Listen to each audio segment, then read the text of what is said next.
மகிழ்கிறேன்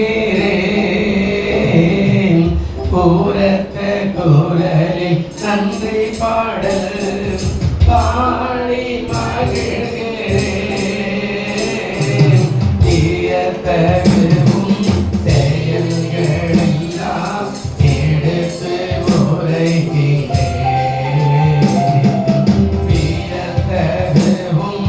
செயல்களெல்லாம் ஸ்தோத்திரிக்கிறோம் அன்பின் தகப்பனே, இந்த அருமையான ஆசீர்வதிக்கப்பட்டதான ஆண்டவரே,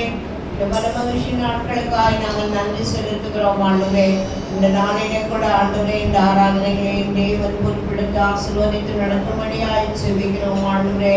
ஆவியானுடைய கரத்திலே எல்லா நேரங்களையும் காலங்களையும் சமயங்களையும் எல்லாவற்றையும் நாங்கள் அர்ப்பணித்து செபிக்கிறோம் ஆண்டவரே. பாடல்களுக்காய் துதிக்கிறோம், தேவனுடைய வார்த்தைக்காய் ஸ்தோத்திரிக்கிறோம் ஆண்டவரே. வர்ஷிப்காய் துதிக்கிறோம் ஆண்டவரே. கர்த்தருடைய கரம் தேவனுடைய வார்த்தையிலே வல்லமாய் புறப்படும்படியாய் செபிக்கிறோம்.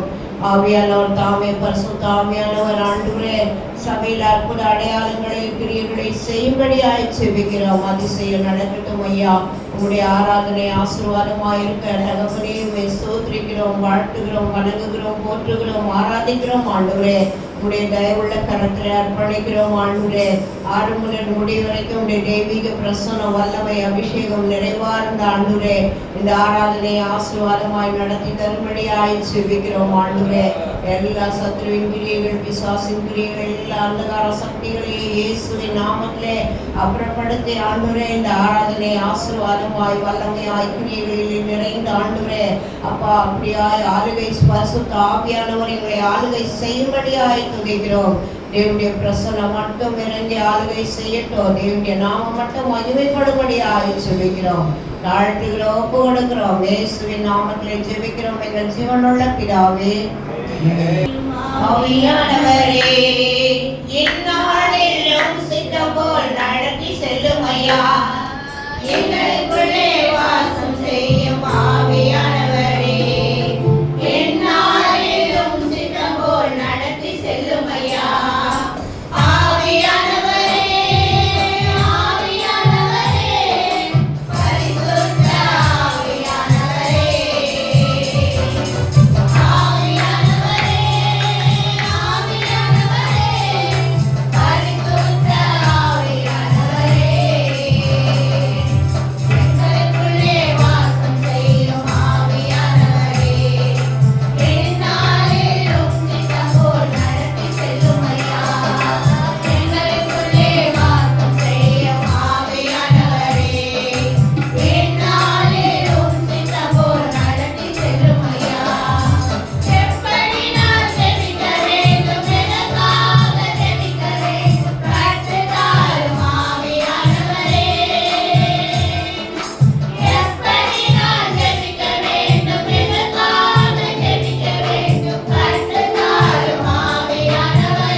துதிக்கிறோம், ஸ்தோத்திரம் பண்ணுவோம்.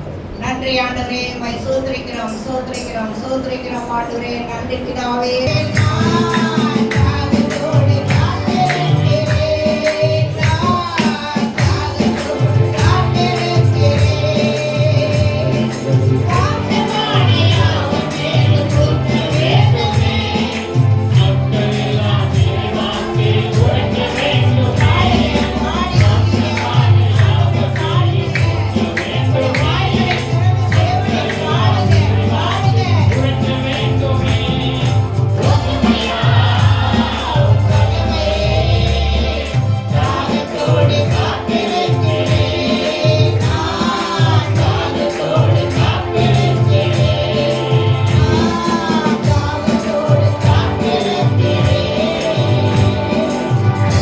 நம்முடைய வல்லமையான கிரியைகளை ஊற்றும் ஆண்டவரே, பரிசுத்த ஆவியானவரே, எங்களை ஆண்டு கொண்டு ஆளுகை செய்யும் ஐயா. உம்முடைய அபிஷேக வல்லமைகள், வரங்களை, கிரியைகளை இறக்கும் ஐயா. உம்மை துதிக்கிறோம் ஆண்டவரே, உம்மை ஸ்தோத்திரிக்கிறோம். ஹல்லேலூயா, ஹல்லேலூயா, ஹல்லேலூயா, ஹல்லேலூயா. நன்றி, நன்றி, நன்றி, நன்றி ஆண்டவரே. ஊற்று கண்ணீரே, எல்லாரும் கை தட்டி பாடுவோம். பாடுங்க. கண்ணீரே, தேவ ஆவியே, தேவநதியே, என்னில் பொங்கி பொங்கி வா. உற்சாகமா கை தட்டுவோம். கண்ணீரே, தேவ ஆவியே, தேவநதியே, என்னில் பொங்கி பொங்கி வா. ஆசீர்வாதியோ, என் நேசனந்தரே, ஆசீர்வாதியோ, என் நேசனந்தரே, ஆவியின் வரங்களினால் என்னை நிரப்பு, ஆவியின் வரங்களினால் என்னை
இயேசுவே என் தெய்வமே, என்மேல் மனமிரங்கோ.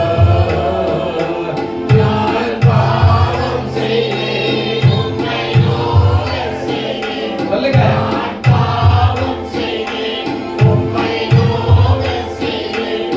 உம்மை தேடாமல் வாழ்ந்து வந்தேன், உம்மை தேடாமல் வாழ்ந்து வந்தேன். சில கரம் உயர்த்தி சொல்லுங்க. மன்னியும் தெய்வமே, இந்த கரத்தை அப்படியே உயர்த்தி கெஞ்சுங்க. மன்னியும் தெய்வமே, இயேசுவே என் தெய்வமே, என்மேல் மனமிரங்கும். இயேசுவே என் தெய்வமே, என்மேல் மனமிரங்கும்.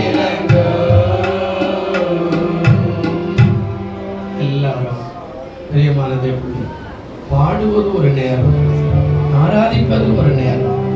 பாடல் என்பது உற்சாகத்தின் மிகுதியினாலே நாம் பாடுகிறது. ஆராதனை என்பது நம்முடைய உள்ளத்தினாலே நாம் ஆராதிக்கணும். ஏன் தெரியுமா? கர்த்தர் பெரியவராய் இருக்கிறார். ஆமா, வானாதி வானங்களை உண்டாக்கின கர்த்தர் என்று வேதம் சொல்லுகிறது. அந்த ஆண்டவரை நான் எப்படி ஆராதிக்கணும்? உள்ளத்தின் ஆழத்திலிருந்து மனதுருகி. தாவீது நிறைய இடத்துல பாடுவார், மனதுருகி அவருடைய நாமத்தை அப்படியே போற்றி ஆண்டவரை ஆராதிக்கிற ஒரு நேரம். நீ எதற்காக வந்திருக்கிற? ஏதோ ஞாயிற்றுக்கிழமை வேலை இல்லாம, ஏதோ பொழுது போகாம இங்க வந்து உட்கார்ந்துட்டு போறதுக்காக அல்ல. கர்த்தர் ஒரு வார காலம் உனக்கு செய்த நன்மைகளுக்காக நன்றி சொல்லியோ, நீ வரக்கூடிய ஒரு வார காலம் உங்களுடைய ஓட்டம் ஜெயமாய் மாறும்படியாகவோ, வெற்றியாய் மாறும்படியாகவோ, ஜீவனோட சுகத்தோடு பலத்தோடு ஆரோக்கியத்தோடு கூட உன்னுடைய வாழ்க்கை வழிநடத்தும்படியாகுமாக அதற்காகத்தான் நீ ஆராதனைக்கே வந்திருக்கிறேன். ஏதோ வேடிக்கை பார்த்துட்டு ஏதோ அங்க பாரு இங்க பாரு, என்னால நிற்க முடியல, என்னால உட்காந்துக்கிற, அவர் எப்படின்னா பாரு, அப்படியெல்லாம் இல்லை. அவர் பெரியவர், அவர் பெரியவர், அவர் பெரியவர். அந்த பெரியவரை ஆராதிக்க முடியாது நீ வந்திருக்கிறார். தேவ பிள்ளையே, அந்த நல்ல தேவனை உன்னுடைய வாழ்க்கையில எல்லாவற்றையும் அறிக்கை செய்து, பாவத்தெல்லாம் அறிக்கை செய்து, தேவ சமூகத்தில் உன்னை ஒப்பு கொடுக்கும் போது புதிய கிருபைகளை நீ பெற்றுக்கொள்ள ஏதுவாக இருக்குமே. தேவ பிள்ளையே, ஆண்டவருடைய கரத்தில் ஒப்பு கொடுக்கலாமா? எல்லாரும் ஹல்லேலூயா. பலியான செம்மறி பாவங்கள் எல்லாம் சொல்லுங்க அப்படியே. அப்படி பாருங்க, கையை தூக்க, கடைசி பாருங்க கையை. பாவங்கள் எல்லாம் சொல்லுங்க.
நீ எவ்வளவோ கடந்து போகலாம்.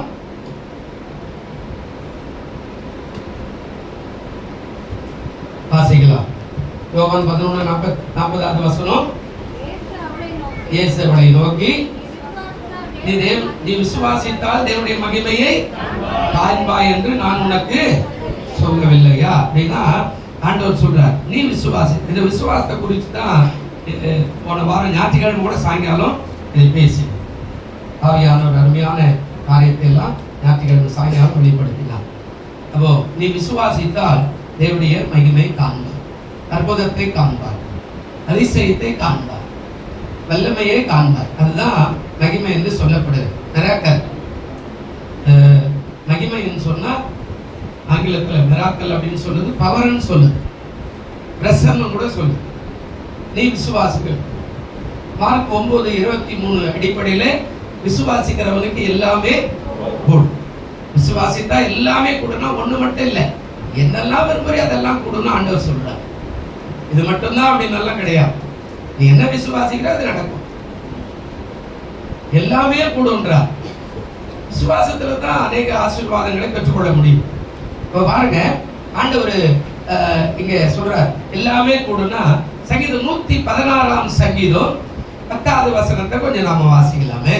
சங்கீதம் 116 சங்கீதம் 10வது வசனத்தை கொஞ்சம் வாசிங்க. ஆண்டவர் சொல்றாரு, விசுவாசித்தேன் ஆகையால் நான் இப்ப என்ன பண்றேன், பேசுகிறேன், நான் மிகுதியும் வருத்தப்பட்டேன். நல்லா கவனிங்க. விசுவாசித்தா அற்புதங்களை செய்யும். தாவீதுடைய வாழ்க்கையில பாதி நாட்கள் வனாந்தரத்தில் ஓடிக்கொண்டிருக்கிற வாழ்க்கையாய் மாறிவிட்டார். கொஞ்ச நாட்கள் ஆடு மேய்க்கிற வனாந்தரத்துல வாழ்க்கையில வாழ்ந்தான். காலையில போன சாயங்காலம். ராஜான அபிஷேகம் பண்ணப்பட்ட பிறகு இப்ப ராஜா யார் அபிஷேகம் பண்ணப்பட்டாங்களோ அவருக்கு விரோதமாகவே இன்னொரு ராஜாவை கொண்டு போடுறதுக்கு முடியும் வந்து இன்னும் கொஞ்ச நாள் வனாந்தரத்திலே சுற்றுகிற ஒரு காரியத்தை பார்க்கிறோம். அவன் வாழ்க்கையில வீட்டுல இருந்த நாள் கொஞ்சம். அப்போ இவன் எங்க சொல்றாரு அப்படின்னா, அதாவது விசுவாசித்தேன் ஆகையால் நான் என்ன செய்யறேன், பேசுகிறேன், இப்போது நான் பேசுகிறேன். அதான் முக்கியமானது. நான் கீழே சொல்றாரு, நான் மிகுதியமாய் வருத்தப்பட்டேன், என் வாழ்க்கை வருத்தமாகவே இருந்தது, நான் எல்லாம் இருந்தோம், நான் பட்டினியா இருந்தேன். நல்லா கவனிச்சு பாருங்க. அப்பா இருக்கிறான், அம்மா இருக்கிறான், அண்ணன் தம்பி இருக்கிறான், அண்ணன் தம்பி சோல்ஜர்ல இருக்கிறான், ராணுவத்துல இல்ல குடும்பம் இருக்குது, ஆடெல்லாம் இருக்குது, அதான் பேசிக்கிட்டு இருந்தான், ஆட்டெல்லாம் பேசிக்கிட்டு நல்ல வருமானம், நல்ல சாப்பாடு, நல்ல அருமையான வாழ்க்கை. எல்லாமே இருந்தோம், நான் வறுமையில இருக்கிறேன், எனக்கு சாப்பாடு இல்லை, தங்குற இடம் இல்லை, போட்டிக்கிறதுக்கான மாற்று வஸ்திரம் இல்லை.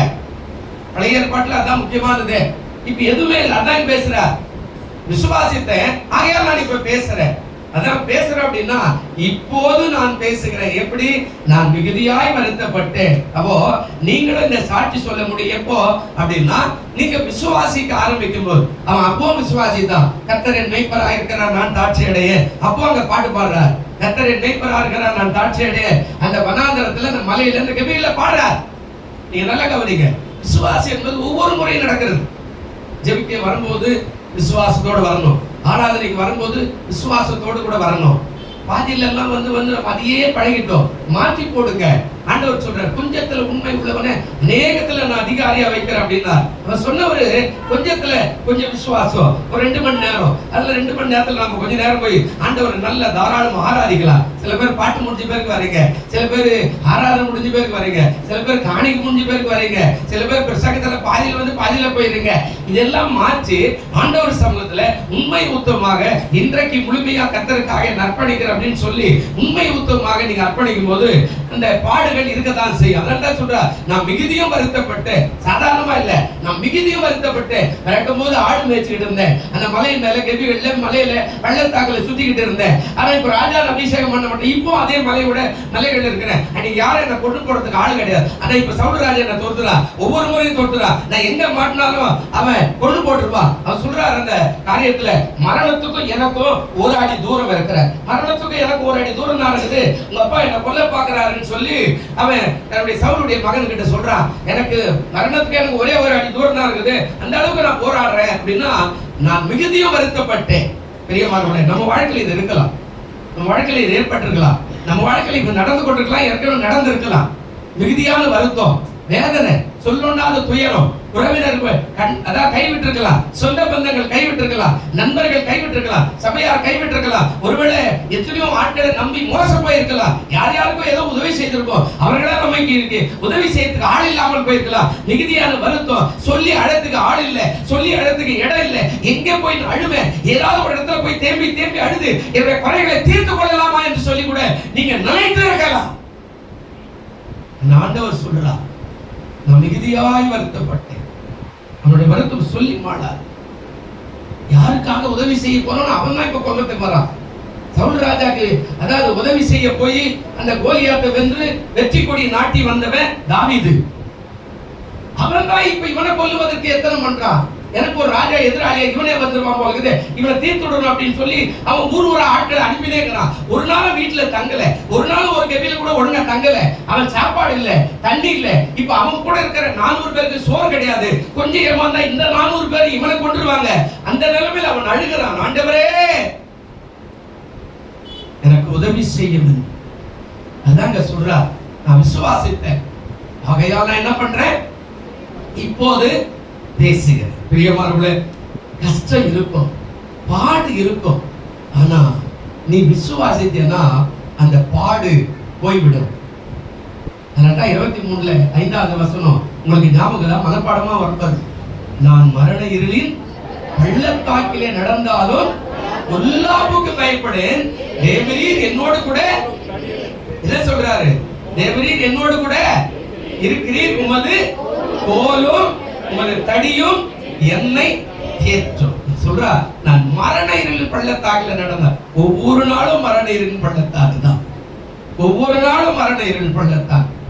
இவன் போய் இன்னொரு இடத்துல கொள்ளையடிக்கு போயிட்டு திரும்பி வந்தா இன்னொரு கூட்டம் வந்து இவங்க குடியிருக்கிற வீட்டு மாட்டை ஆட்டை எல்லாத்தையும் அடிச்சு இவங்க பொட்டாடி பிள்ளைகள்லாம் தூக்கிட்டு போயிட்டா.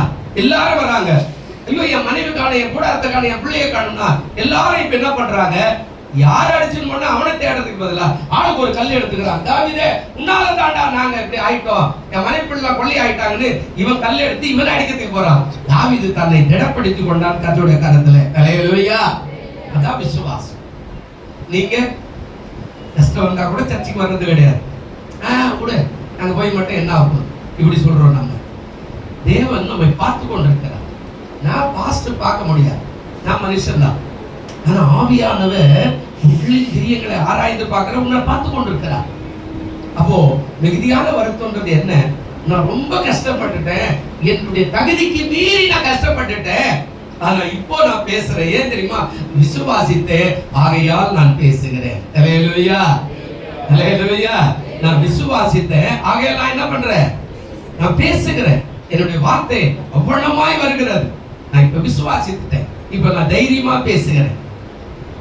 மரண பள்ளத்தாக்கில் நான் நடந்த வேளைகளில், மரண பள்ளத்தாக்கில் நான் நடந்த வேளைகளில், கர்த்தரே என்னோடு இருந்து தேற்றினார் தோழினார், கர்த்தரே என்னோடு இருந்து தேற்றினார் தோழினார், பாத்திரம் நிரம்பி வழிய ஆவியானவரே செய்தார், பாத்திரம் நிரம்பி வழிய ஆவியானவரே செய்தார்.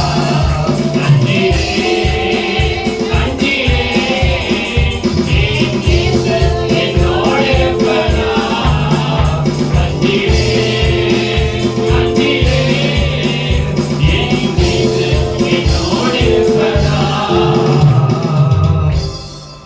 மரண பள்ளத்தாக்கு உங்க வாழ்க்கையில இருக்கலாம், நடந்து வந்திருக்கலாம், உறவினர் விட்டு இருக்கலாம், பிள்ளைகள் விட்டு இருக்கலாம், பெற்றோர் விட்டு இருக்கலாம், சகோதரர்கள் விட்டு இருக்கலாம், சொந்த பந்தங்கள் விட்டு இருக்கலாம், நண்பர்கள் எல்லாம் விட்டு இருக்கலாம், யாரை நம்பினமோ அந்த அரசியல்வாதியோ மற்றவர்களோ எல்லாரும் விட்டு இருக்கலாம். ஆனா தாவீது சொல்லுகிறார், நான் விசுவாசித்தேன். என்ன செய்யறேங்க, பேசுகிறேன். நான் விசுவாசித்தாதான் அந்த நம்பிக்கை சொல்றான். 116:10 நான் என்ன ஆயிட்டேங்க, விசுவாசித்தேன். இப்ப நான் எப்படி ஆயிருக்கிறேன்? பேசுகிறேன் தைரியமா தைரியமா. கிட்டத்தட்ட அவர் எழுதின சங்கீதத்துல கிட்டத்தட்ட அதாவது ஒரு 25 சங்கீதங்களை தவிர அவ்வளவு அவருடைய பாடல் தான். அதான் சொல்ற, நான் விசாரப்பட்டிருக்கிறேன், மிகுதியாய் வருத்தப்பட்டிருக்கிறேன், ஆனா இப்ப நான் தைரியமா பேசுகிறேன். தெரியுமா? என் கர்த்தர் என்னோடு இருக்கிறார். அல்லேலூயா. நீ விசுவாசிக்கணும். கஷ்டம் வரும்போது விசுவாசிக்கணும். போராட்டம் வரும்போது நம்பணும். அவர் மேல அப்படியாய் பற்றுதலை வச்சுக்கிட்டு நீ இருந்தியன்னா காடு மேடு மலைகள் இருந்தாலும் கர்த்தர் உன்னை ஆசீர்வதிக்க வல்லவராய் இருக்கிறார். அல்லேலூயா. ஒரு நாள் உன்னை கைவிட மாட்டார். தேவனே, மிகுதியாய் வருத்தப்பட்டிருக்கலாம், இப்போ வருத்தத்தோடு இருக்கலாம். நாளைக்கு வாடகை என்ன பண்ணுவேன் தெரியாது. நான் பேசுற நானே இப்ப உங்களுக்கு சொல்றேன், நாளைக்கு நான் 8500 ரூபாய் கரண்ட் பில் கொடுக்கணும், சபை கரண்ட் பில். என்ன தெரியாது. ஆனா அவர் தான் எல்லாத்தையும் செய்வார். அவர் மேல நம்பிக்கை வச்சு அவர் பார்த்துக் கொள்வார். அதாங்க சொல்றார், நான் விசுவாசித்தேன். 4 காரியத்தை நேரம் இருந்தா சொல்லிடுறேன். 25 நிமிஷம் இருக்குது. நேரம் இருந்தா 4 காரியம் சொல்றேன். பாருங்க. முதல் காரியம் எபேசியர் நிருபம். எபேசியர் நிருபம் 6ஆம் அதிகாரம் 16வது வசனத்தை நாம் வாசிக்கலாம். எபேசியர் நிருபம் 6ஆம் அதிகாரம் 16வது வசனம் ஒரு வார்த்தை சொல்லுகிறது.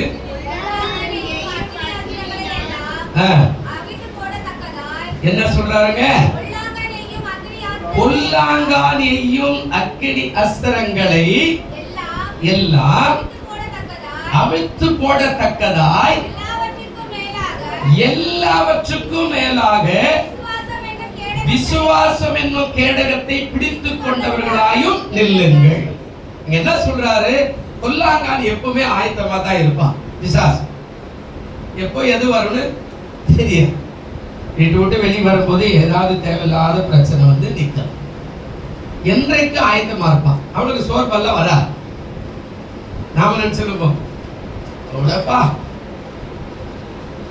ஆனா ஆண்டவர் சொல்றார் இந்த இடத்துல, பொல்லாங்கான் எய்யும் அக்கினி அஸ்திரத்தை எல்லாம் அவிழ்த்து போடத்தக்கதா, அந்த கட்டைகள் எல்லாம் உடைத்து போடத்தக்கதா. அவன் அடிக்கடிக்கு அதை பண்ணிக்கிட்டே தான் இருப்பான். நாம ஜெபநிலையில இல்லைன்னா அது நம்மளை மேற்கொள்ளுகிற ஒரு காரியத்தை பார்க்கலாம்.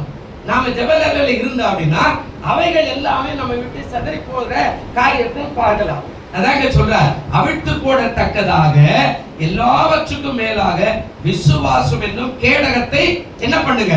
பிடித்துக் கொள்ளுங்க. அல்லேலூயா. அதான் ஆண்டவர் சொன்னார், நீ விசுவாசித்தால் தேவனுடைய மகிமையை. எப்போ விசுவாசத்தை கேடகமா, அதான் விசுவாசம் ஒரு கேடகமா. அந்த கேடகத்துக்கு அடுத்த காரியம் சொல்றாரு, ஆங்கிலத்துல ஷீல்டு அப்படின்னு சொல்லுது. ஷீல்டுனா தமிழ்ல அர்த்தம் என்ன சொல்ல? பாதுகாப்பு கவசம்.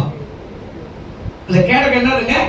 பாதுகாப்பு கவசம். இந்த ராஜாக்கள் சண்டை போடும் போது ஒரு கத்தி ஒண்ணு வச்சிருப்பான், ஒரு பெரிய அதாவது இட்லி குண்டா மாதிரி ஒண்ணு வச்சிருப்பான் பாருங்க, மூடுற மாதிரி மூடி வச்சுக்கிட்டு. ஒரு உங்களுக்கு உதாரணத்தை சொல்றேன், அது தடுக்கிறது. அவன் உத்தராண்டா கூட அது தடுத்துக்குமே. அந்த மாதிரி அதாவது இந்த விசுவாசம் தான் உங்களை பாதுகாக்கிற கவசமாய் மாறும், அதான் கேடகமாய் மாறும். அப்ப விசுவாசிக்கணும். எப்ப பிரச்சனை வந்தாலும் விசுவாசிக்கணும். எப்ப பிரச்சனை வந்தாலும் ஜெபிக்கணும். எப்ப போராட்டம் வந்தாலும் கர்த்தருடைய சமூகத்தில் உட்கார்ந்து ஜெபித்து கர்த்தர் நிச்சயமாய் செய்வார் என்று நம்பிக்கை அவசியமா இருக்கணும். சின்ன சின்ன கஷ்டத்துக்கு எல்லாமே கடவுள் வேண்டாம், நம்ம அவர் வேண்டாம், சபையை வேண்டாம், அவன் சரியில்லை, பாச சரியில்லை, அவன் விசுவாசம் சரியில்லை அப்படின்னா அவரு அதாவது பரீட்சைக்கு நில்லாத ஆட்களாய் போயிடுவீங்க. விசுவாசிக்கணும். விசுவாசிக்கணும். அந்த அந்த அதுதான் உனக்கு பாதுகாப்பு கவசம்னு ஆண்டவர் சொல்லி கொடுக்குறார். அப்ப விசுவாசமே இல்லைன்னா பாதுகாப்பு வராது இல்ல. அவனை எதிர்த்து நில்லுவேன் அப்படின்ட்டா கோலியாத்துக்கிட்ட போனார். ஒரு ஆயுதம் கூட கிடையாது. கோலியாத்துக்கிட்ட ஒரு கத்தி கூட கிடையாது. அவன் பெரிய ஈட்டி பிடிச்சிட்டு வந்து நிக்கிறான், வருஷா நிக்கிறான். இப்ப தாவீது கிட்ட போறான். இவன் கட்டி பிடிச்சா கூட அவன் வயத்துக்கு கத்தி எட்டாது. அவன் பாக்குறான், இதெல்லாம் எனக்கு தேவையில்லை, என் ஆயுதம் எனக்கு போதும்.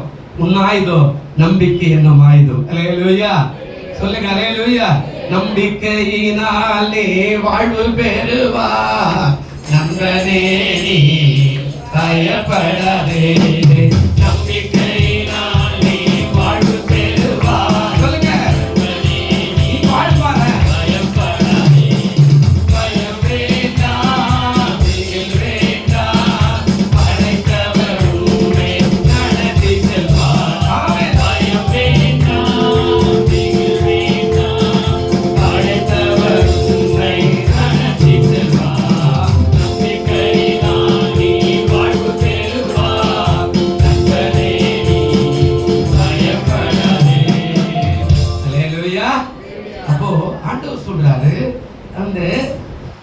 சாத்தான் எப்போதுமே அஸ்திரங்களை எடுத்துக்கிட்டே தான் இருப்பான். உனக்கு விரோதமா நீ சும்மா ஓய்ந்து போக கூடாது, சும்மா அப்படி உட்கார கூடாது, ஏதாவது ஒண்ணு பண்ணணும், ஏதாவது ஒரு சிக்கல்ல மாட்டி விடணும், ஏதாவது ஒரு போராட்டத்துல மாட்டி விடணும், ஏதாவது ஒரு தொலைல மாட்டி விடணும், எங்கேயாவது கீழே விழுந்து மேல எழுந்து கடந்து வரணும், எல்லாம் நடக்கும். ஆனா விசுவாசத்தோடு கூட நான் வாழும்போதுதான் அற்புதங்களை செய்வார். உன் நம்பிக்கை அதாவது உனக்கு பாதுகாப்பா வச்சுக்கணும். உன்னுடைய நம்பிக்கை அதான் விசுவாசம். நீ எப்ப பார்த்தாலும் என்ன பெரிய ஆண்டவர் அவர் ஒண்ணுமே செய்ய மாட்டேன்றாரு அப்படியெல்லாம் இல்லை. உன் நம்பிக்கை உனக்கு பாதுகாப்பா மாறுற மாதிரி நீ செய்யணும். பாருங்க, ஒரு வசனம் சொல்றேன் பாருங்க. உபாகமத்தின் புஸ்தகம் 33ஆம் அதிகாரம் 28, 29 வாசிங்க. அவர் சொல்றாரு பாருங்க, இந்த உபாகமம் 33, 28 என்ன அருமையான வார்த்தை சொல்றாருங்க. இஸ்ரவேல் என்ன சொல்றாருங்க? சுகமாய் தனித்து பண்ணுவார். யாக்கோபின் ஊற்றானது, நல்ல கவனிங்க, ஒண்ணு தானியம் திராட்சை ரசம் தேசத்துல இருக்கும். அவருடைய வானமும் பணியை என்ன செய்யும்? இது எப்படி? இப்ப 29 வாசிங்க. என்ன சொல்றாரு? இஸ்ரவேலே நீ பாக்கியவான், கர்த்தரால் ரட்சிக்கப்பட்ட ஜனமே, உனக்கு ஒப்பானவர் யார்? உனக்கு சகாயம் செய்யும். ஹல்லேலூயா. என்னங்க சகாயம்? அதாவது பாதுகாக்கிற, உதவி செய்கிற, ஒத்தாசை அனுப்புகிற, நன்மை செய்கிற, இரக்கம் பாராட்டுகிற. நல்ல கவனிங்க, சகாயம்னா சும்மா இல்ல, சகாயம் செய்யும். கேடகமோ உனக்கு மகிமை பொருந்திய பட்டயமோ அவரே. ஹல்லேலூயா. பக்கத்துல இருக்கிறவங்கள பார்த்து கை பிடிச்சு சொல்லுங்க, உனக்கு அவர்தான் பெரிய பாதுகாப்பா ஒவ்வொரு நாளும் இருப்பாரு. நீ கவலைப்படாத. ஹல்லேலூயா. அது சொல்றாரு. என்ன சொல்றாருங்க? பட்டயம் அவரு. உன் சத்துருக்கள் உனக்கு இச்சகம் பேசி அடங்குவார்கள், அவர்கள் மேடுகளை மிதிப்பாய் என்று சொன்னார். அப்ப என்ன சொல்றாரு? விசுவாசம் தான் இதையெல்லாம் நீ செய்ய முடியும். விசுவாசம் இல்லைன்னா அவன் மேட நீ மிதிக்கிறதுக்கு பதிலாக அவன் மேட்ட அவன் மேய்ச்சிட்டு போயிடுவான். அவ்வளவுதான். என்னங்க கர்த்தர் உதவி செய்யுங்க. ஏசின்னு போற என்ன நடக்குதுங்க? ஏசின்னு போற என்ன நடக்குதுங்க? என்னங்க ஆனதுங்க? என்னங்க கண்டாங்க அப்படின்னு எல்லாம் கேள்வி அக்கத்து வீட்டுல பக்கத்து வீட்டுல இதெல்லாம் நீங்க நினைக்கிறீங்க அவன் எனக்கு விரோதம். அதான் இல்ல, அவனுக்குள்ள இருக்கிற ஆவி பேச வைக்குது. ஆனா நம்ம விசுவாசமா இருந்தா அவையே நமக்கு பாதுகாப்பா ஆசீர்வாதமாய் மாற்ற வல்லவராய் இருக்கிறார். ஹல்லேலூயா. எவன் சொன்னாலும் அவனை கொண்டே ஆசீர்வாதத்தை ஆண்டவர் செய்வார். இவன் நமக்கு விரோதமாய் பெருமை பாராட்டின அவனை கொண்டே கர்த்தர் நமக்கு நன்மையான காரியங்களை செய்ய வல்லவராய் இருப்பார். அப்போ விசுவாசம் தான் நமக்கு கேடயம். அதனால்தான் ஆண்டவர் சொன்னார், நீ விசுவாசித்தா தேவனுடைய மகிமையை. அப்ப எப்படி இந்த கேடயமாய் நீ மாற்றக்கூற ஒரு காரியத்தை அவர் செய்வார். 2 சாமுவேல் 23:31 வசனம் பாருங்களேன். 2 சாமுவேல் 22:31 வாசிங்க. 2 சாமுவேல் 22:31 இருக்குதா பாருங்க. தேவனுடைய வழி உத்தமமானது, கர்த்தருடைய வசனம் புடமிடப்பட்டது, தம்மை நம்புகிற அனைவருக்கு அவர் எப்படி இருக்கிறாரா? ஹல்லேலூயா. தம்மை நம்புகிற அனைவருக்கு எப்படி இருக்கிறாருங்க? முதல்ல உபாகத்தில் சொன்ன அந்த ஆசீர்வாதம் எல்லாம் வரணும்னா நீ இங்க சொல்ற வசனத்தை கடைபிடிக்கணும். என்ன சொல்றார்? தேவனுடைய வழி எப்படிப்பட்டதா இருக்குதுங்க? அதுல பொய் என்பதே கிடையாதுங்க. எப்படி ஒரு தாயும் தகப்பன் தான் பிள்ளைக்கு சரியான வழியை, அதுல கூட சில கலப்படம் இருக்கிற. அதனால்தான் 27:10 சொல்லிட்டு போனார், உன் தகப்பன் உன் தாயோ கைவிட்டாலும் நான் உன்னை. இப்போ ஏசாயாவுல நீங்க 48 என்ன நினைக்கிற வாசி பார்த்தாங்கன்னா, பாலகனை மறப்பாடோ அவர்கள் மறந்தாலும் நான் உன்னை என்ன செய்யல. இதெல்லாம் வாசிக்கும் போது எனக்கு ஆச்சரியமா இருக்கும். ரட்சிக்கப்பட்ட புத்தகம் இப்படி எல்லாம் நடக்குமா? ஏன்னா நம்ம அப்பா அம்மா அவ்வளோ வாழ்ந்தவங்க, நம்மளெல்லாம் அப்படி எல்லாம் முடியல. நம்ம என்ன போயிட்டாவே கலந்து போயிடுவாங்க, எங்க போனேன் தேடுவாங்க 10 பேர் வச்சு. அப்படிப்பட்ட காரியம் தான் பார்த்துக்கிறோம். பிள்ளைய தாய் மறப்பாடா. அந்த சென்னைக்கு வரும்போது இந்த கதையெல்லாம் பார்த்தா ஆச்சரியமாகுது. தாய் மறக்கிறதும், பிள்ளை மறக்கிறதும், பெற்றோர் மறக்கிறதும், பிள்ளைகளையும் பெற்றோரை விற்கிறதும், இதெல்லாம் இந்த ஊருக்கு வந்து பேர் பார்த்தா எனக்கு தெரிஞ்சது. ஆஹா, இயேசு சும்மா ஒண்ணு சொல்ல, கரெக்டா தான் சொல்லிக்கிறார். ஹல்லேலூயா. அதாங்க சொல்ற, அந்த முதல்ல சொன்ன உபாகம் உனக்கு நன்மையாய் மாறணும்னா விசுவாசம் உனக்கு கேடகமா பாதுகாப்பா வச்சுக்கணும். அப்படி வச்சுக்கிட்டா அதெல்லாம் ஆசீர்வாதமா வரும். இங்க சொல்றா தேவனுடைய வழி எப்படி இருக்குன்னா உத்தமமானது, கர்த்தருடைய வசனம் எப்படிப்பட்டதா இருக்குதா, புடமிடப்பட்டது, சோதிக்கப்பட்டது. புடமிடப்பட்டதுன்னா சோதிக்கப்பட்டது. அதனால தாங்க சொல்ற, தம்மை நம்புகிற அனைவருக்கு அவர் எப்படி இருக்கிறாரா, பாதுகாப்பா. அல்லேலூயா. அவர் தான் நமக்கு வருகிற போராட்டத்தை எல்லாம் மறைத்துக் கொள்ளுகிறார். நீங்க நினைக்கிறீங்க அவர் விட்டுட்டார், இல்ல, அவர் ஒரு நாள் கைவிடல, நாம தான் அவர் கைவிட்டுட்டோம். சிறுவில் ஜனங்க பொல்லாதவர்களாய் மாறினாங்க. செங்கடல் முன்னாடி போய் நின்று மோசையை பார்த்து கேவலமா பேசுறாங்க. மோசையே உனக்கு அறிவுக்குதா, நாங்க ஒழுங்கா அங்கே செங்கல் அறுத்திருப்போம், அங்கே வெள்ளரிக்காய் வெள்ளை பூண்டையை சாப்பிட்டு இருப்போம், அங்கே ஒழுங்கா கீரையை கொம்மட்டிக்காய் சாப்பிட்டு இருப்போம், எங்களை கொண்டு போய் சாவத்துக்கு கடலை கொண்டாந்து போட்டு அப்படின்னு சொல்லி வேதனைப்பட்டு கண்ணீர் விடும்போது ஆண்டவர் மனம் இறங்கி மோசே சொன்னார், கோலை நீட்டுறானா, செங்கடல் ரெண்டா பிரிந்தது. உள்ள போறான், பின்னாடி பார்வோன் வரான், பின்னாடி பார்வோன் வந்து கடல்ல முழுகும்படியான காரியத்தை செய்யறார். அதான் இங்க சொல்றார், தம்மை நம்புகிற அனைவருக்கும் அவர் எப்படி இருக்கிறாராங்க, தேவன் சொன்னார். நீ விசுவாசித்தால் தேவனுடைய மகிமையை அந்த காண்கிற காரியத்துல தான் தாவீது பேசுறார். நான் விசுவாசித்தேன், ஆகையால் இப்பொழுது நான் என்ன செய்யறேன். நீ விசுவாசித்தானா கஷ்ட காலத்துல தைரியமா எல்லார்கிட்டையும் போய் சாட்சி சொல்லுவேன், கர்த்தர் என்னை உயர்த்தினார், அல்லேலூயா, கர்த்தர் என்னை ஆசீர்வதித்தார், அல்லேலூயா.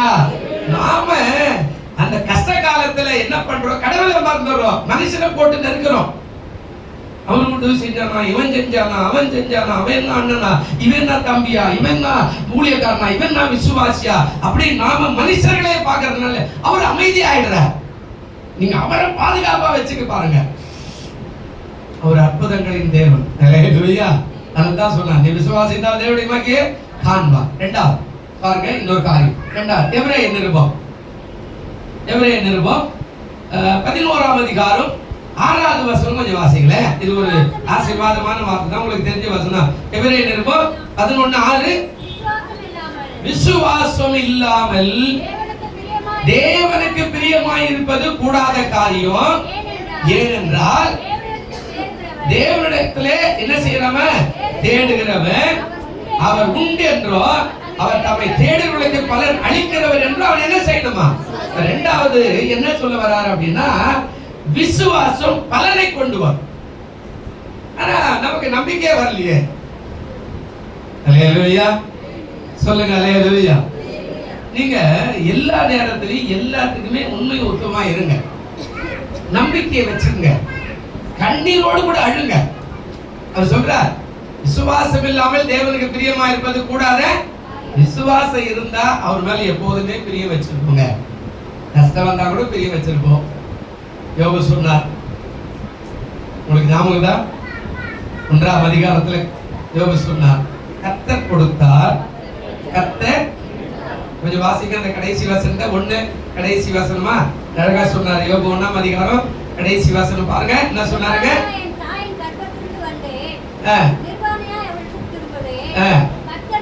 என்ன சொல்றாருங்க, கர்த்தர் கொடுத்தார், கர்த்தர் எடுத்தார், கர்த்தருடைய நாமத்துக்கு ஸ்தோத்திரம். முடிஞ்சு போச்சா?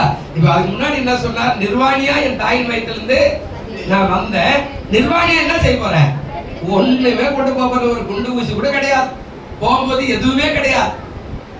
இதைத்தான் நடுவில் நீங்க பிரசங்கில பாத்தீங்கன்னா எல்லாம் மாய, எல்லாம் மாய, எல்லாம் மாயன்னு அதாவது சாலமோன் சொல்லுவார், எல்லாமே மாய, எதுவுமே கிடையாது. இங்கேயே அனுபவிச்சு, இங்கேயே முடிச்சு, இங்கேயே கிளீன் பண்ணிட்டு போற வாழ்க்கை தான் நல்ல வாழ்க்கைன்னு சொன்னார். இதை சேர்த்து வச்சா யாருக்கு பிரயோஜனம் சொன்னார். அப்ப என்ன பிரயோஜனம், ஒண்ணுமே கிடையாது.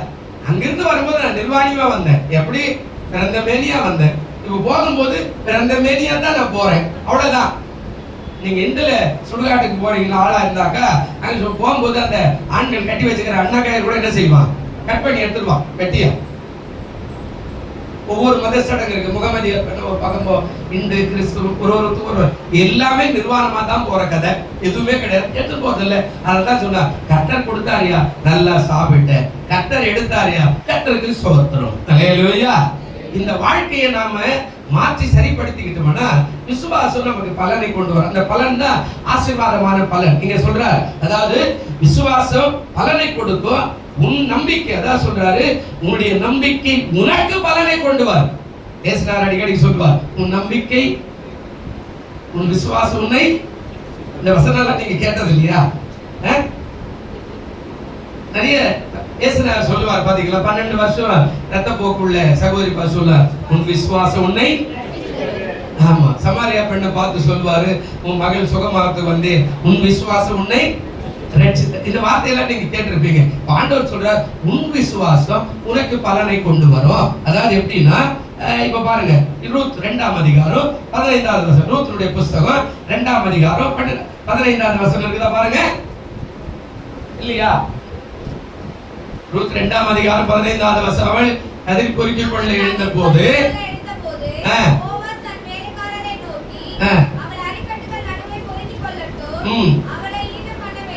ஆமா பாருங்க, இப்ப அதுலயே 12வது வசனம் பாருங்க, அதே 2ஆம் அதிகாரம் 12வது வசனம்.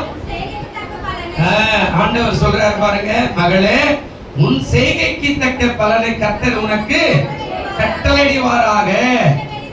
இஸ்ரவேலின் தேவனாகிய கர்த்தருடைய செட்டைகளின் கீழே நல்ல கவனிக்கணும். நீ ஆண்டவரை தேடி சபைக்கு வந்துக்கிறன்னா உன்னை ஏமாத்திட்டு காந்தி கணக்கு மாதிரியே வச்சுக்கிட்டு மேல இருந்து, மகனே நீ பாட அனுபவிக்குதான் மகளே, அதனால தான் நீ வந்திருக்கிற அப்படின்னு ஆண்டவர் சொல்ல மாட்டார். அவர் சொல்றாரு, இஸ்ரவேலின் தேவனுடைய கர்த்தருடைய செட்டைகளின் கீழே அடைக்கலமாய் வந்த உனக்கு அவராலே என்ன பலன் கிடைக்குதா? நிறைவான பலன். அல்லேலூயா. என்ன பலன்ங்க? நிறைவான ஆசீர்வாதம், நிறைவான சமாதானம், நிறைவான சந்தோஷம், நிறைவான மகிழ்ச்சி, நிறைவான இரக்கங்களை கொடுக்க அவர் வல்ல தேவனாய் இருக்கிறார். அல்லேலூயா. ஆனா நமக்கு அந்த நம்பிக்கை இருக்கும். நீ நினைச்சுக்கிற கோயில்ல வந்து உட்கார்ந்து பிச்சைக்கார பாட்டெல்லாம் பாடணும்னு பைபிள்ல கிடையாது. அதெல்லாம் பைபிள்ல இல்ல. நீ அவரோடு கூட போராடுவாயானா உன்னை உயர்த்துகிற தேவனானே தவிர உன்னை தாழ்த்துகிற தேவன் இல்லவே இல்லை. உபாகம் 28 நீ வீட்டுல போய் வாசித்து பார்த்தேன்னா, நீயோ கடன் கொடுப்பாய், நீயோ என்ன செய்ய மாட்ட.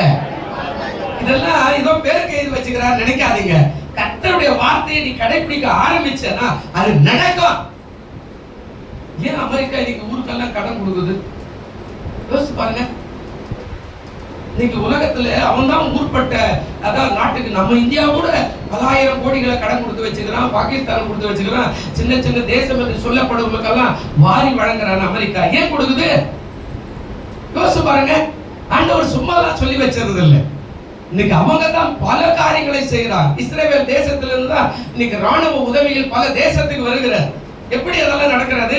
கொடுக்க ஆயத்தமானா நிச்சயமா அதுக்கான வழியை ஆண்டவர் செய்வார். அப்போ 2வது, அதாவது உன் விசுவாசம் உனக்கு பலனை கொண்டு வரும். உன் விசுவாசம் தான், உன் நம்பிக்கை.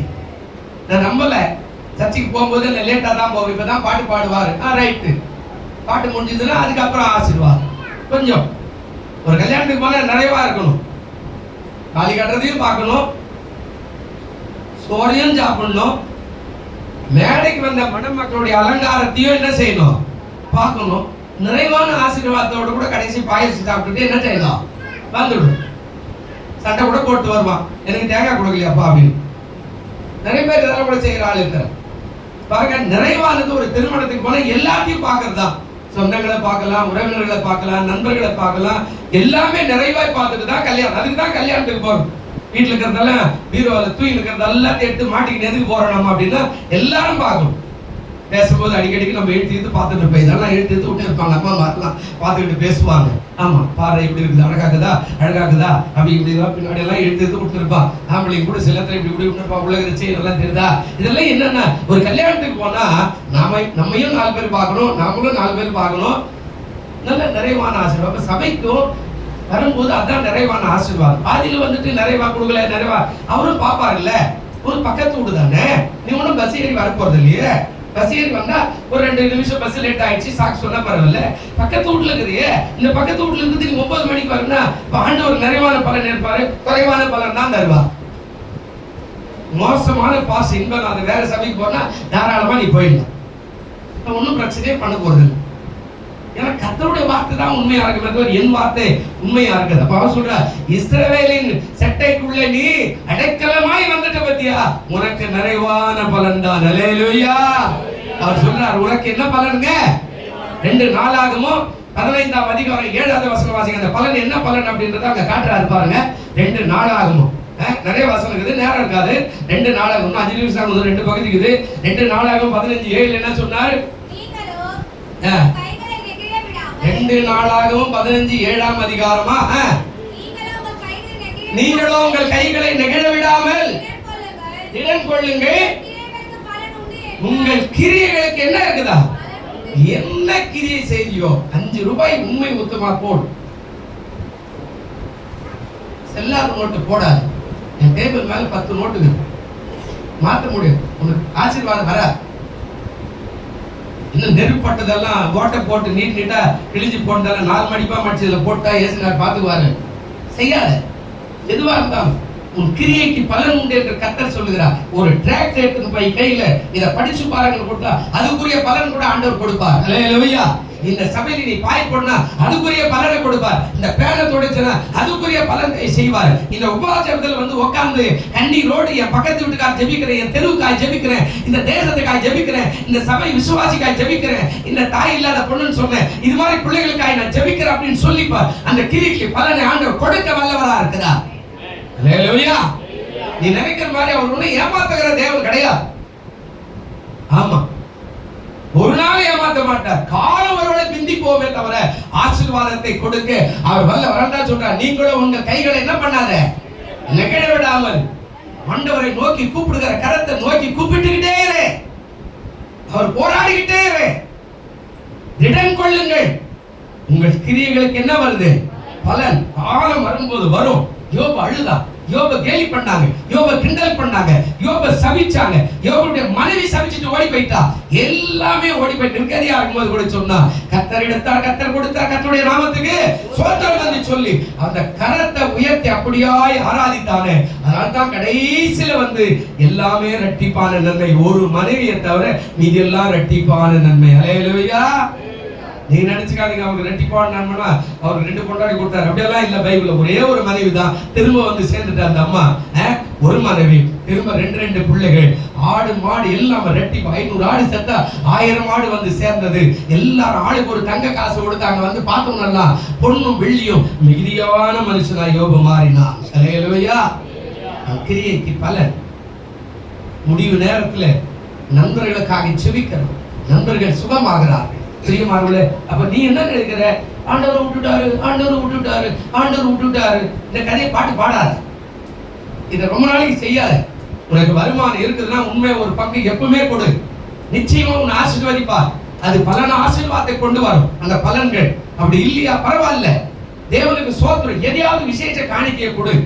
ஜெபிக்க வா, உண்மை உத்தமா ஜெபம் பண்ணு, ஊழியத்தை செய், 4 பேருக்கு நல்ல வார்த்தை பேசு, 4 பேருடைய பிரிந்த குடும்பத்தை சேர்த்து வைக்கிறதுக்கு உன்னாலான பிரயாசப்படு. தேவன் பார்க்கிறார், நிறைவான பலனை கொடுக்க வல்லவராய் இருக்கிறார். அல்லேலூயா. கெட்டு போறதுக்கு ஆண்டவர் கிடையாது. அவர் சொல்லிட்டார். இதுலயே இந்த 2 நாளாகமத்திலே 15ல 2வது வசனம் கடைசி பகுதி கொஞ்சம் வாசிங்க.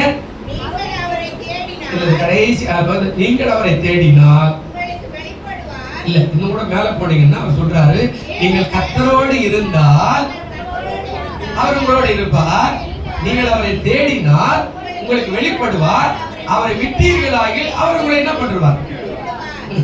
விட்டுட்டு போனவன் எல்லாம் கர்த்தர் என்ன விட்டுட்டாரு, கர்த்தர் அதெல்லாம் சொல்ல வேண்டாம். கர்த்தர் விட மாட்டார். சொல்றா, நீங்க கர்த்தரோடு இருந்தா அவர் உங்களோட சாகிற வரையில் உங்களோட தான் இருப்பார். அல்லேலூயா. 57ஆம் சங்கீதமோ நான் நினைக்கிறேன் அவர் சொல்லுவார், இந்த தேவன் சதா காலமும் நம்முடைய தேவன் மரண பரியந்தம் நம்மை நடத்துவார். மரண பரியம் யார் விட்டால் நடத்துவார். ராத்திரி கூட எங்க வீட்டுல இருந்து ஒரு போன் இருக்கு, வரவே மாட்டேன்றதே. 4 நாள் வந்து எங்க வீட்டுல இருந்து சாப்பிட்டு போயனா, நேரம் இல்லப்பா, சபையிலே இருக்கிறேன் நான் எங்க வர மாதிரி. உனக்கு ஞாயிற்றுக்கிழமை லீவு, எனக்கு ஞாயிற்றுக்கிழமை வேலைப்பா. நீ திங்கக்கிழமை வேலைக்கு போயிட, நான் திங்கக்கிழமை லீவில் இருக்கிறேன், நான் எங்க வர்றது? உண்டு யோசிச்சு பாருங்க. ஒரு காலம் அதை நினைச்சு பாக்குறேன், என்னை சீண்டுவதற்கு ஆள் இல்லாத காலம். படுத்த படிக்க தனி இருப்பில் படுத்திருந்தேன். இந்த வேதத்தை அணைச்சுக்கிட்டு அழுதேன். பிழைப்பன ஆண்டவரே, செத்து போயிடுனா பிழைப்பன. எல்லா வாய்ப்புள்ள கபடி ஆடுறவங்க என்ன ஒன்றும் பண்றான் ஆண்டவர். நான் படுத்த படிக்கையா கண்ணீரோடு இருக்கிறேன். அழுத காலம். தாவீது சொன்னான், நான் விசுவாசித்தேன், பேசுகிறேன், நான் மிகுதியா என்ன ஆயிட்டேன், வரத்த. பிரியமானவர்களே, இதோட முடிச்சுக்கிறேன். இன்னும் 2 பகுதி இருக்குது. நேரம் ஆயிடுச்சு, 10 மணி ஆயிடுச்சு. நல்ல கவனிங்க, நீ விசுவாசம். உன் வீட்டுல தனி ஜெபமா நல்ல விசுவாசம். யாரு என்ன பேசினாலும் பேசிட்டு போட்டோம், நம்ம ஒண்ணு கவலை கிடையாது. என்ன பேசாத ஆளே கிடையாது தெருவில், என்ன பேசாத ஆளே கிடையாது. நான் எதை பத்தியுமே கவலைப்பட மாட்டேன். சோத்திரம், இந்த காதல் வாங்கி அந்த காதல் விட்டுட்டு நம்ம வேலை ஜெயமானோட கத்தை நம்மோட பார்த்துக்கலாம் போயா அப்படின்னு சொல்லிட்டு போயிடும். அவ்வளவுதான். நீங்க அவர் மேல நம்பிக்கை வைங்க. அவரு காலத்துக்கு நேரத்துக்கு ஏற்றாற் போல பலனை கொண்டு வந்து கொடுப்பார். 2 காரணம் தான். ஒண்ணு, விசுவாசம் உனக்கு கேடகமா இருக்கும், உன் நம்பிக்கை உனக்கு கேடகம். நீ எப்பெல்லாம் விசுவாசிக்கிறோ அது உனக்கு பாதுகாப்பா இருக்கும்.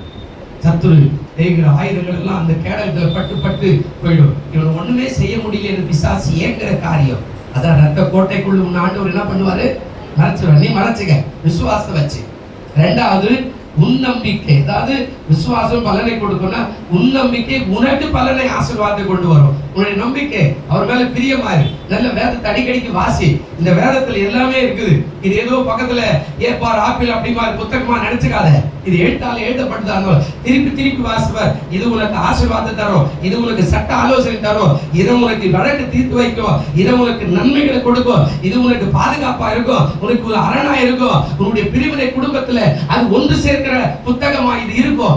எல்லாவற்றுக்கும் இந்த வேத புத்தகம் அத்தாட்சியா இருக்குது. இது பத்திரமா அலமாரியில் வச்சுக்கிட்டு ஒரு கதை கேட்டு என்ன ஆண்டவர் விட்டாரு, அவர் ஒரு ஆண்டவரா, அவரை பாரு, நேத்து காத்தால வந்து அவன் எப்படிங்கிறா பாரு, இவன் எப்படிங்கிறா பாரு, என்ன மட்டும் ஏன் இப்படி வச்சு இந்த கதையெல்லாம் பாட்டு பாடாத.